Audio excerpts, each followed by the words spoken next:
মোৰ এই এডুকেশ্যনেল ভিডিঅ'টোলৈ আপোনালোক সকলোকে স্বাগতম জনাইছোঁ। মই সৌৰভজ্যোতি মৰাণ আৰু আজি আপোনালোকক কেইটামান অৱস্থাত আপুনি কেনেকৈ এজন অপৰাধীৰ পৰা বাচি আহিব পাৰিব এজ এ মহিলা তথা এগৰাকী ছোৱালী হিচাপে আপুনি কেনেকৈ এজন দুষ্কৃতি বা অপৰাধীৰ পৰা আপুনি কেনেকৈ বাচিব পাৰিব তাৰ কিছুমান ট্ৰিক মই আপোনালোকক টিউটৰিয়েল এডুকেশ্যনেল ভিডিঅ' হিচাপে এই এডুকেশ্যনেল চেনেলটোত আপোনালোকলৈ আগবঢ়াইছোঁ। তো আপোনালোকে ভিডিঅ'টো শেষলৈকে চাই থাকক। মই আপোনালোকক কেইটামান ট্ৰিক কেইটামান অৱস্থাত কেনেকৈ সেই ট্ৰিককেইটা আপুনি ব্যৱহাৰ কৰি কেনেকৈ সেই দুষ্কৃতিকাৰী বা অপৰাধীৰ পৰা আপুনি হাত সাৰিব পাৰে সেই কথাটো আৰু কেনেকৈ সেই অপৰাধীজনক এটা শিক্ষা দিব পাৰে সেই কথাটো মই আপোনালোকক এই ভিডিঅ'টোত শিকাবলৈ যত্ন কৰিম। সেইবাবে ভিডিঅ'টো আৰম্ভ কৰোঁ আহক। প্ৰথম অৱস্থাটোলৈ আহোঁ। এইটো অৱস্থাত যদি কোনো দুষ্কৃতিকাৰী বা অপৰাধীয়ে আপোনাক আক্ৰমণ কৰিবলৈ আহে তেন্তে আপুনি প্ৰথম ফটোখনত দেখুওৱাৰ দৰে এটা ভৰি অপৰাধীৰ দুভৰিৰ মাজত সুমুৱাই সোঁহাতৰ কিলাকটিৰে থুতৰিত আঘাত কৰক। দ্বিতীয় ফটোখনত দেখুওৱাৰ দৰে আপুনি অপৰাধীৰ ভৰিত ভৰিয়েৰে আঘাত কৰি আগবাঢ়ক, অৰ্থাৎ ভৰিত গচকি আপুনি আঘাত কৰি আগবাঢ়িব পাৰে। আৰু তৃতীয় ফটোখনত দেখুওৱাৰ দৰে আপুনি যেতিয়া এইটো পজিশ্যনৰ পৰা আঁতৰি যাব তেতিয়া আপুনি থুতৰিত গোটেই জোৰ দি হাতৰ তলুৱাৰে মাৰক। এইদৰে আপুনি এনে বিপদৰ পৰা নিজকে সুৰক্ষিত ৰাখিবৰ সক্ষম হ'ব পাৰে।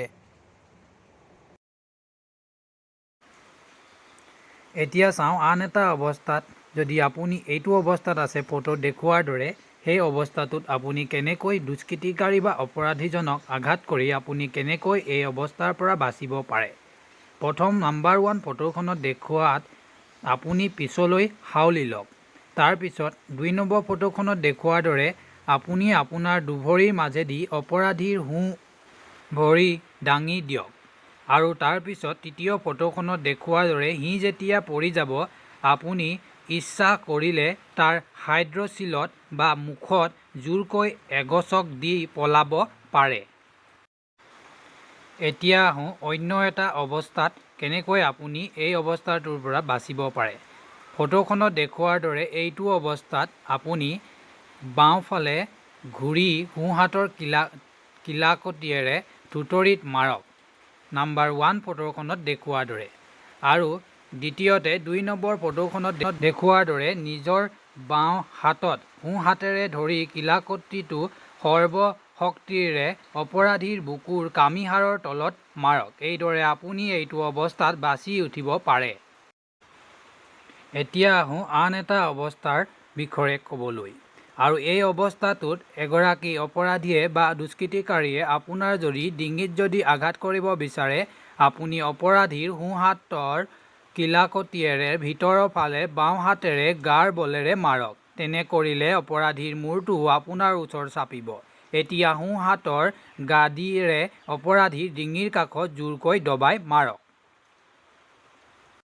এতিয়া আহোঁ এই ফটোখনত দেখুওৱাৰ দৰে কোনো যদি দুষ্কৃতিকাৰীয়ে আপোনাক যদি আঘাত কৰিব আহে তেনেহ'লে আপুনি ফটোখনত দেখুওৱাৰ দৰে অপৰাধীৰ সোঁহাতখন নিজৰ বাহুলৈ টানি ধৰি অপৰাধীৰ দুয়ো হাতৰ মাজেৰে নিজৰ সোঁহাত পাৰ কৰাই থুতৰিত মাৰক। একে সময়তে আঁঠুৱেৰে অপৰাধীৰ বুকুৰ কামিহাড়ৰ মাজৰ অংশত মাৰক। মনত ৰাখিব এই প্ৰক্ৰিয়া অতি খৰকৈ হ'ব লাগিব। এতিয়া আহোঁ অন্য এটা অৱস্থাৰ। আৰু এইটো অৱস্থাত আপোনাক যদি কোনোবা দুষ্কৃতিকাৰী বা অপৰাধীয়ে ডিঙিত গবা মাৰি ধৰে তেতিয়াহ'লে আপুনি এইটো অৱস্থাত কি কৰিব। এনে অৱস্থাত আপুনি এখন হাতেৰে আপুনি চকু, নাক আৰু ওঠত বাকুহি ধৰি লওক আৰু আনখন হাতেৰে অপৰাধীজনৰ হাতত ধৰক। তাৰপিছত আপুনি আঁঠুৱেৰে অপৰাধীজনৰ হাইড্ৰচিলত অৰ্থাৎ আপুনি ক'ব পাৰে আপোনাৰ সেই অপৰাধীজনৰ কোচত আপুনি মাৰক। এইবাৰ আহোঁ অন্য এটা অৱস্থালৈ।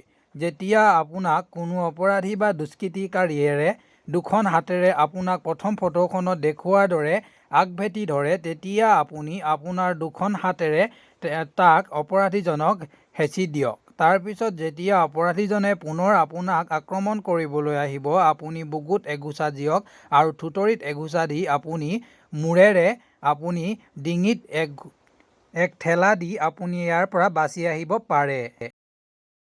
এইবাৰ পুনৰ এইটো অৱস্থাত চাওক। আপোনাক যদি কোনোবা দুষ্কৃতিকাৰী বা অপৰাধীয়ে পিছফালৰ পৰা সাবটি ধৰিব বিচাৰে, আপুনি আগলৈ হাউলি দিব। তাৰপিছত কিলাকটিৰে থুতৰি বা ডিঙিত মাৰি দিয়ক আৰু তাৰপিছত আঁঠুৱেৰে আপুনি সেই অপৰাধীজনৰ কোচত অৰ্থাৎ হাইড্ৰ'চিলত মাৰক। তাৰপিছত পাৰিলে আপুনি কাণ আৰু ডিঙিৰ সংযোগস্থলত এগোচা দিয়ক।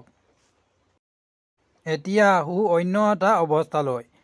এতিয়া ফটোখনত দেখুওৱাৰ দৰে কোনো অপৰাধী বা দুষ্কৃতিকাৰীয়ে আপোনাক যদি সন্মুখৰ ফালৰ পৰা সাবটি ধৰিব আহে, তেতিয়া আপুনি তৎক্ষণাৎ দুখন হাতেৰে তেখেতৰ আঁঠুত আঘাত কৰক আৰু ভৰিৰে হাইড্ৰ'চিলত মাৰক।